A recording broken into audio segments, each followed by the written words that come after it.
बिहार विधानसभा के शीतकालीन सत्र के दौरान हंगामा होने के बाद सदन को दोपहर तक के लिए स्थगित कर दिया गया, जिसके बाद पूर्व मुख्यमंत्री जीतन राम मांझी ने पत्रकारों को संबोधित करते हुए कहा कि वह नीतीश कुमार से हर मामले में सीनियर हैं, चाहे मामला उम्र का हो या विधायक बनने का हो, परंतु नीतीश कुमार उनके साथ प्रतिनिधि है और वो 74 वर्ष के हैं। तुम ताम की बात की, वो 67-68 में किसी तरह डिग्री प्राप्त किया है। जीतन मांझी 66 में डिग्री प्राप्त किया है। वो 74 वर्ष के हैं, हम 80 वर्ष के हैं। 1980 में हम विधायक रहे और वो 1985 में आए। उनको तुम ताम करना नहीं चाहिए था, इस बात की चर्चा किया। आज विशेष चर्चा ये करना चाहते हैं कि माननीय मुख्यमंत्री जी को तो हम लोग कह ही चुके हैं कि उनके भोजन में पिछले कई एक दिनों से विषैला पदार्थ मिला करके साजिशतन जल्दी किसी को चीफ मिनिस्टर का गद्दी मिले, इसके लिए एक साजिश के तहत उनको विषैला पदार्थ खिलाया जा रहा है, जिसका नतीजा है कि महावीर चौधरी के पोर्ट्रेट पर उन्होंने माल्यार्पण नहीं किया, अशोक चौधरी के माथे पर दे दिया जो जीवित हैं।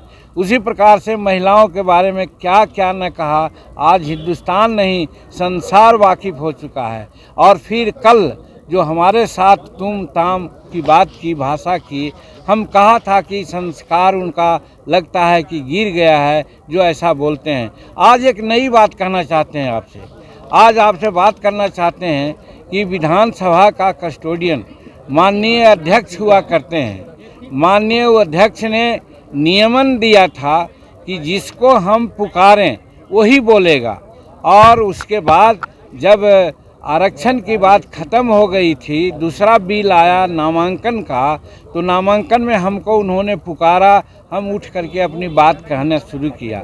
इसी समय नीतीश कुमार आगे आ गए, टपक गए। माननीय अध्यक्ष जी को चाहिए था नीतीश कुमार जी को रोकना। नीतीश कुमार मुख्यमंत्री के साथ साथ सदन के नेता हैं। जब नियमन जो अध्यक्ष का होता है वो नहीं पालन करेंगे तो अन्य सदस्यों से क्या अपेक्षा वो रखते हैं। ये बात की दुख है कि माननीय अध्यक्ष महोदय आज लगता है कि सत्ता पक्ष के पक्ष में अपना सारा निर्णय दे रहे हैं और हरकत कर रहे हैं, जो इस जनतंत्र के लिए, संविधान के लिए घातक है। और इसीलिए आज विशेष मैं कहना चाहता हूं कि मुख्यमंत्री तो दोषी है ही हैं, मुख्यमंत्री से कम दोषी हमारे अध्यक्ष महोदय नहीं हैं, जो शेड्यूल कास्ट की बात को सुनना नहीं चाहे, सुनाना नहीं चाहे। हम क्या कह रहे थे, वो लोग कहना चाहते हैं कि आरक्षण का बिल का हम लोग विरोध करते हैं, कतई नहीं। हमारे एनडीए के साथी लोग बढ़ चढ़ करके ये कहा कि हम समर्थन नहीं बल्कि सर्वसम्मति से इसको पारित किया जाए, और बाद में उन्होंने घोषणा की। तो जहाँ तक आरक्षण का सवाल था उस पर कोई टीका टिप्पणी नहीं थी, हम सिर्फ यही कह रहे थे आरक्षण का क्वांटम आप बढ़ा दीजिए। लेकिन डॉक्टर अंबेडकर साहब ने कहा था जब संविधान में आरक्षण की बात आई थी तो कि 10 वर्षों के बाद उसकी समीक्षा हो। हम नीतीश कुमार से यही जानना चाहा, आप कम से कम 15-18 वर्ष में और 15 वर्ष पहले आपके बड़े भाई ने जो शासन किया, कितने दलितों को उन्होंने आरक्षण दिया है, कितना बैकलॉग है, इसके बारे में कुछ सोचा महोदय? तो उसी प्रकार से ये 20% न कर दें, आप 25% कर दें, उससे कोई फ़ायदा नहीं है। हम उदाहरण साइट किया कि 1971 से यहाँ पर रोस्टर नियम लागू है। रोस्टर का मतलब होता है कि 16% तक शेड्यूल कास्ट के नौकरियों में आरक्षण दिया जाएगा। आज जानते हैं दुख कहते हुए हो रहा है। हम तो समझते हैं कि सत्ता पक्ष के लोगों को शर्म आनी चाहिए कि आज 73-74 वर्ष संविधान लागू हुए हो गया, और जो रोस्टर लागू की बात आती है तो उधर 71 में हुआ, तो कहने का मतलब है कि 29 वर्ष उधर हुआ और 23 वर्ष इधर हुआ, तो कम से कम 40-50 वर्षों का अवधि में कितना प्रतिनिधित्व है? प्रतिनिधित्व है 3.7। आप जोड़िए 16% प्रतिनिधित्व देने में कितना साल लगेगा। यही हम उनको कहना चाह रहे थे कि माननीय मुख्यमंत्री जी आप इसकी समीक्षा कीजिए।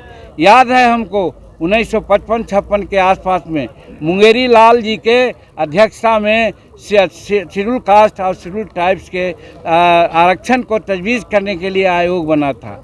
उस समय कहा गया था कि 7% आरक्षण मात्र मिला है और बाकी बैकलॉग है। आज मैं समझता हूं कि 7% से भी कम है हमारा प्रतिनिधित्व शेड्यूल कास्ट का।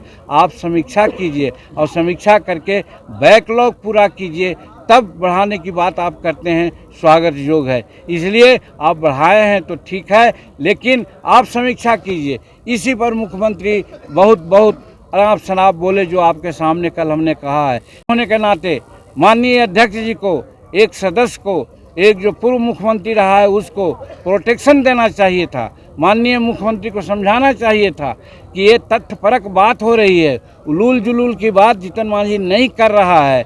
इसलिए आप थोड़ा साइलेंट रहिए, इनकी बात को सुनिए। वो सुनाने में कोई रुचि नहीं ली। इसलिए मैं समझता हूँ ये जो आज चल रही है बात, चाहे महिलाओं का अपमान का मामला हो या आरक्षण में जो अभी बैकलॉग है उसका मामला हो, इसके चलते हम लोग समझ रहे हैं कि सत्ता पक्ष महिलाओं का विरोधी, शेड्यूल कास्ट का विरोधी है। इसके लिए आज हम लोग धरना देने का काम किया। और देखिए क्या जमहूरियत है, क्या जनतंत्र है, उन लोगों को क्या दिक्कत है, केंद्र की सरकार क्या कर रही है, उसके लिए बिहार विधानसभा कोई जवाबदेह है क्या? लेकिन बिहार विधानसभा या बिहार राज्य में जो हो रहा है उसके लिए जवाबदेह राज्य सरकार है।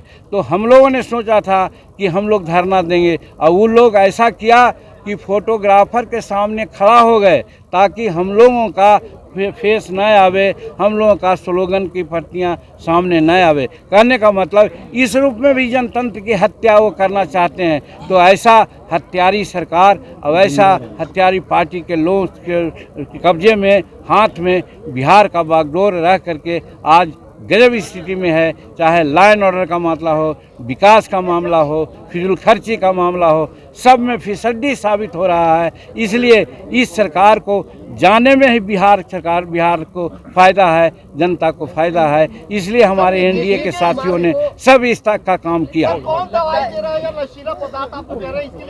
उच्च स्तरीय जांच की, ये तो जांच की बात है कि कौन दे रहा है। आज जो लड्डू बांटी गई, ये लड्डू दिया गया, ये तो हद न हो गया। उसमें भी जहरीला पदार्थ मिला करके हम लोगों को परोसा गया कि हम लोग खाएं और हम लोगों का दिमाग जरा दूसरे ढंग का हो। तो कौन बांटे सो आप देखे। आप आरोप लगा रहे कि रात में नींद नहीं आता, आज कौन मिठाई लाया? अब बाकी बात हमारे नेता प्रतिपक्ष बोलेंगे। देखिए मैं